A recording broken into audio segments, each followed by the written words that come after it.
حضرت حکیم الامت تھانوی رحمۃ اللہ فرماتے ہیں ان اللہ تعالیٰ کی حکمتوں پر اعتماد کرو. اللہ تعالیٰ کی مرضی پر راضی رہنا ایسے ہی فرض ہے جیسے نماز فرض ہے. یہ سبق بھولنا نہیں ہے. نفس و شیطان ہمیں یہ سبق بھلا نہ سکیں. رضا بالقضا کا سبق بھلا نہ سکیں. اتنا پختہ یاد کرنا ہے. الحمدللہ علی کل حال، ہر حال میں اللہ کا شکر گزار رہنا ہے. الحمدللہ علی کل حال. یہ سبق ہم بھولے نہیں. نفس و شیطان ہمیں بھلا نہ سکیں.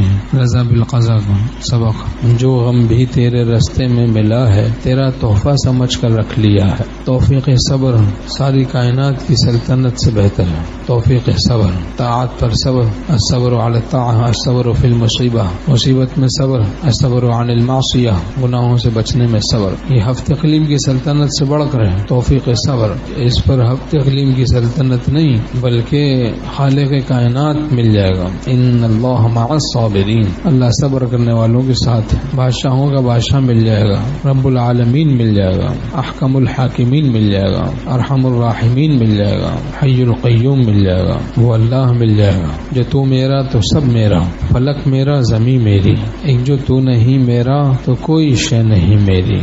جس مصیبت میں دل مطمئن ہے، اللہ کی مرضی پر راضی ہے، وہ مصیبت رحمت ہے، نعمت ہے. اور ہمارے شیخ رحمۃ اللہ فرماتے تھے، اور جس مصیبت کے بعد اللہ سے دوری ہو رہی ہے، دور ہو رہا ہے اللہ سے، وہ اس کے حق میں عذاب ہے. اب دیکھیں کہ مصیبت آئی، اس علم سے کام لے، اس مصیبت کو خدا کے قرب کا ذریعہ بنائیں ہم، تو ہمارے حق میں رحمت بن جائے گی. وہ مصیبت اگر اس مصیبت کے بعد اللہ سے دور ہوں گے تو پھر وہ عذاب بن جائے گی ہمارے لیے. وہ نعمت جو خدا سے دور کر دے وہ بھی عذاب ہے.